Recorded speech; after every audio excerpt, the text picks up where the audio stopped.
We are live. Welcome to my video. This is going to be my thoughts on The Walking Dead Season 3, Episode 12, Clear. The episode is rated TVMA, so will this video be.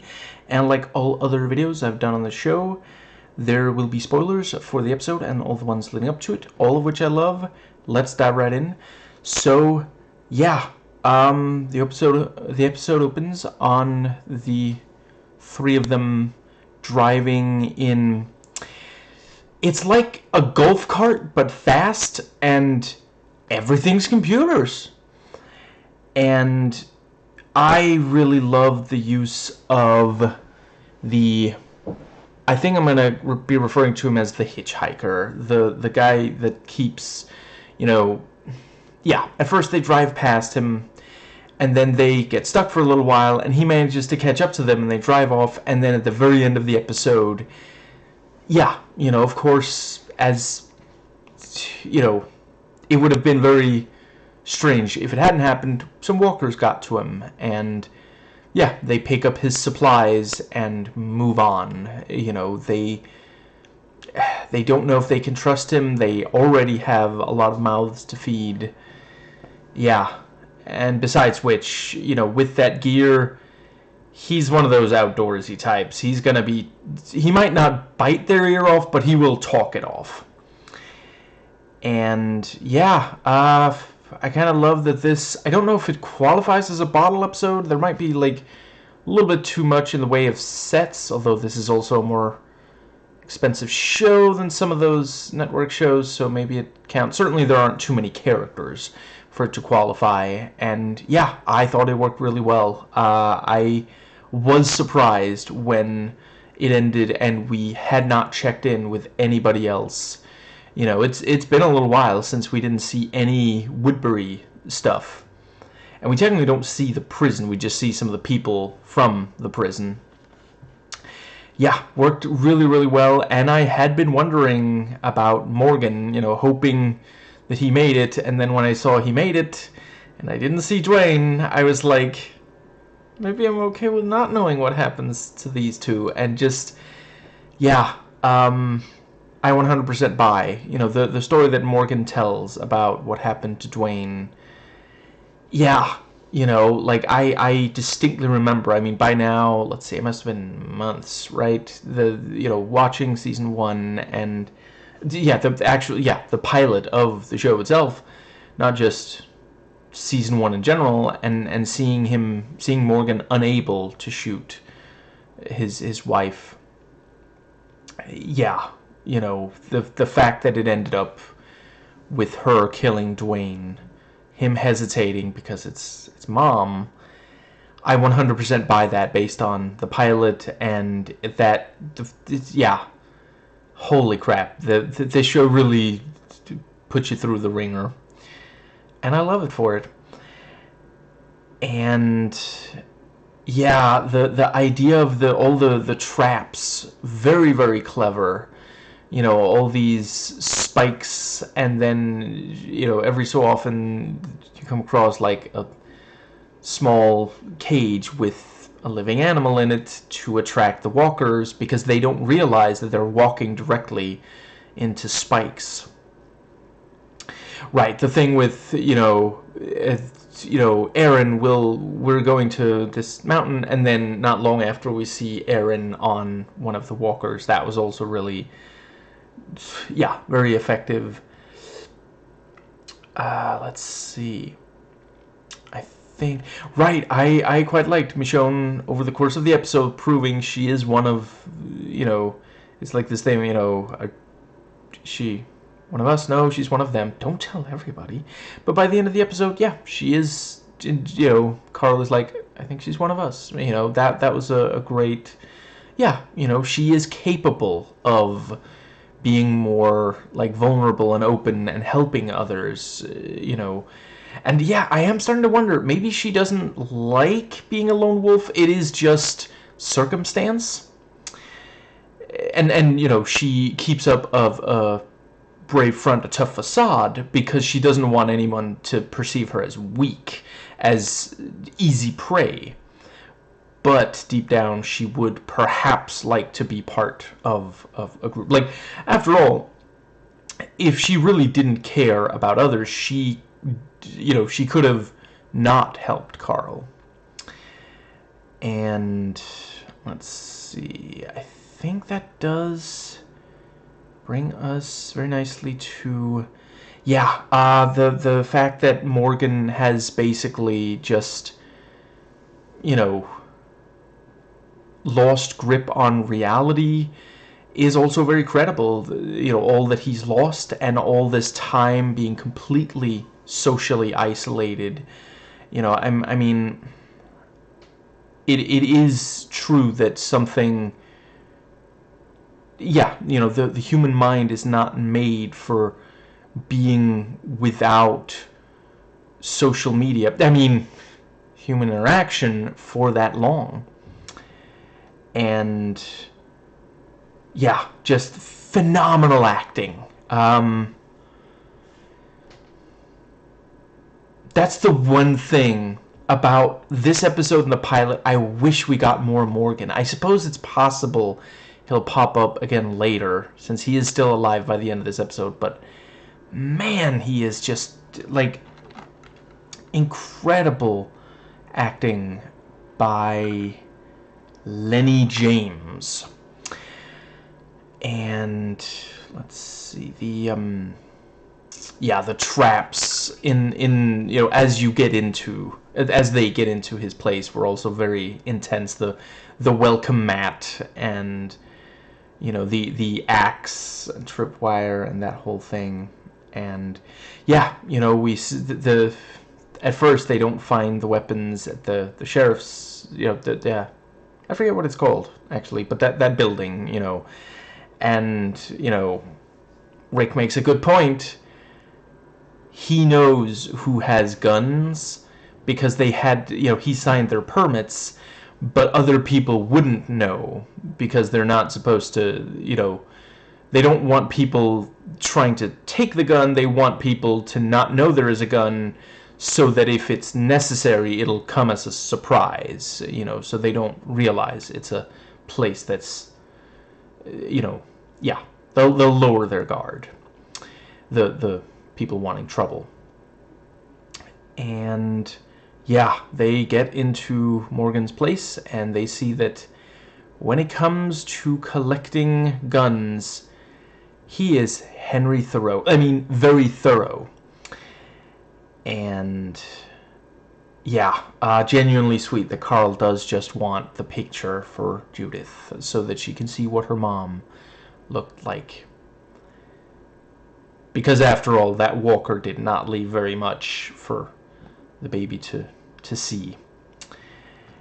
And yeah, I thought that it was really great, them going in there. And at first, yeah, Carl, he's trying to grow up so fast still, and he's just gonna go right in there. Michonne is like, we can do that.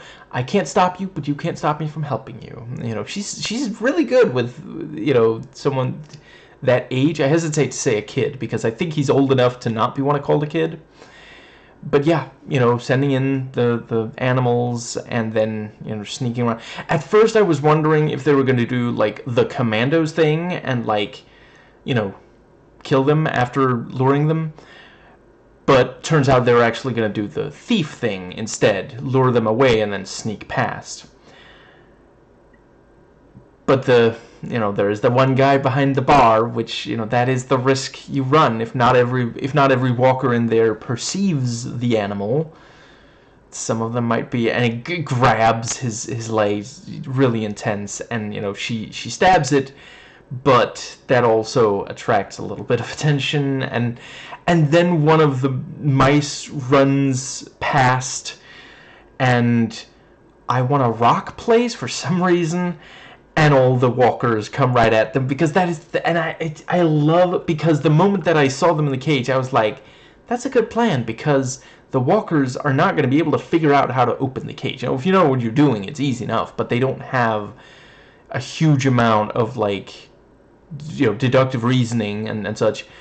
But they did also have, like, I don't know, 2 minutes to try, and there were like 5 of them, so yeah, I can see how they might have been able to get one of those cages open, you know, if they just tried absolutely everything eventually. Yeah, very, very clever. And let's see, I think that does pretty much just leave, yeah, Morgan and Rick, you know, yeah, right, it was also really intense when he's shooting at them, and, you know, Michonne gets to a roof, and Carl just shoots. Yeah, like he did the right thing. It was important, and it was also one of those things. You know, he's not really doing everything Rick says, but he is some of the time making really smart decisions. It's true. They did. It made sense for them to have for him to still be that close by. You know, Michonne would have been able to stop Morgan, but there's some chance that Morgan would have been able to shoot Rick before that. Possibly not fatally, but enough that it's, you know, they really don't need any more problems. You know, at least they did leave the episode. They did get a little something out of the you know, other than perhaps some emotional catharsis, but they did get some more guns. But yeah, the moment that Rick and we realize that that's Morgan, that was like, holy crap. I would never have guessed that he would shoot at them. But yeah, you know, he doesn't think that that's really Rick. And let's see, we have the the thing with, you know, he's like, we're gonna wait until he wakes up, and he does put the strips on. Oh wait, is that one of those things? Do y'all English Americans do y'all call it strips, or is that a Danish thing, like how we call drug dealers pushers, which is an English word, American word, but not what Americans. Anyway, yeah. Anyway, the little things, the zip ties, I guess that's the American word for it. Yeah. You know, he does think that far. And the thing with, we're eating his food now? The mat said welcome. Yes, but implied was, num num, I liked stabbing your feet. And yeah. Morgan knew there might be a time, or I suppose it's possible he didn't plan for that exact situation, but yeah, he knew there might be a time where he would need a knife under the bed. Yeah. Which, I mean, under the pillow wouldn't have been quite as useful, so, you know.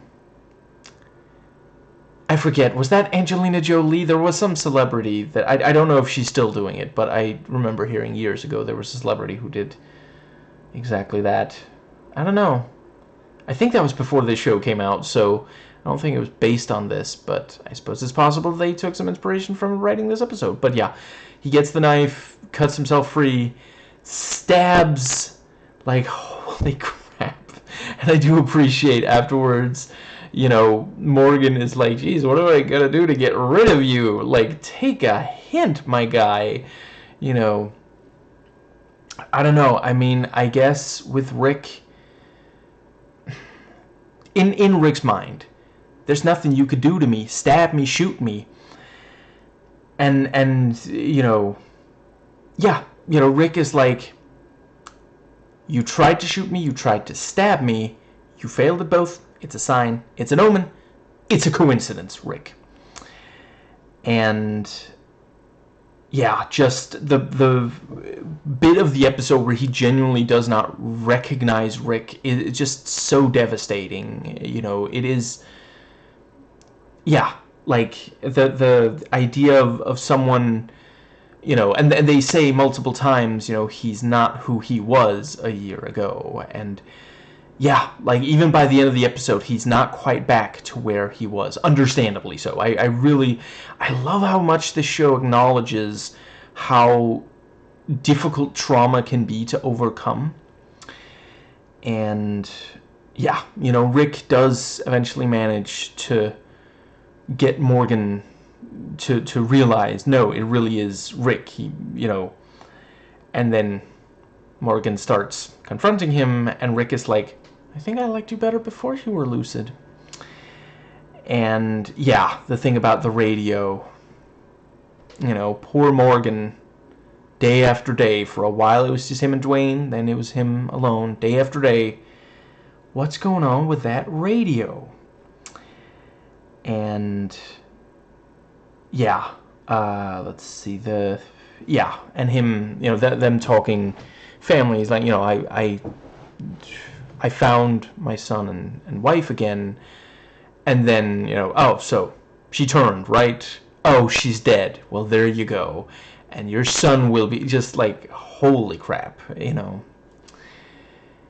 Yeah, I think that might be everything that I had for this one. Just phenomenal. I did not expect this kind of bottle-ish episode. Love that the show continues to surprise me. I think that might... Let's see. Yeah, there wasn't really anything in the IMDb trivia.